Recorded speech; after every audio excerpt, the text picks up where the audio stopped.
2026 को फेब्रुअरी 28 मा संयुक्त युएस र इजरायलको सैन्य अभियान सुरु भयो, जसलाई अमेरिकाले अपरेसन इपिक फ्युरी र इजरायलले अपरेसन्स लायन रोड भनेर नाम दिएको छ।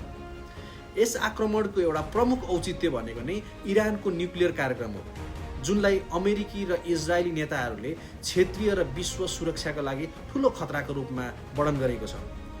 तिनीहरूले दाबी गरे कि इरानले आफ्नो शस्त्र निर्माण र मिसाइलको क्षमता विस्तार गरिरहेको छ र त्यो नियन्त्रणभन्दा बाहिर जान लागेको छ, जसले परमाणु हतियार बनाउने सम्भावना बढेको देखिन्छ। त्यसैलाई रोक्न र आगामी खतरालाई हटाउन यी हमलाहरू अगाडि बढाइएको दाबी गरेको छ।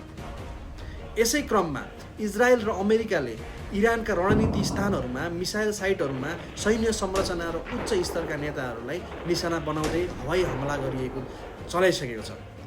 केही रिपोर्टको उल्लेख अनुसार इरानी सुप्रिम लिडर अली खामेनीको पनि समेत त्यस आक्रमणमा मृत्यु भइसकेको छ। इरानले यसलाई आफ्नो सुरक्षा र स्वतन्त्रको भन्दा माथि ठूलो आक्रमण मानेको छ र त्यसको प्रतिशोधका रूपमा आफ्नो मिसाइल र ड्रोन मार्फत जवाफ दिन थालिसकेको छ। यसले अहिले मध्यपूर्वी सङ्कटलाई अझ व्यापक बनाएको छ, जहाँ दुबई, कतार जस्ता खाडी मुलुकका देशहरू पनि प्रभाव र जोखिममा देखा परेका छन्।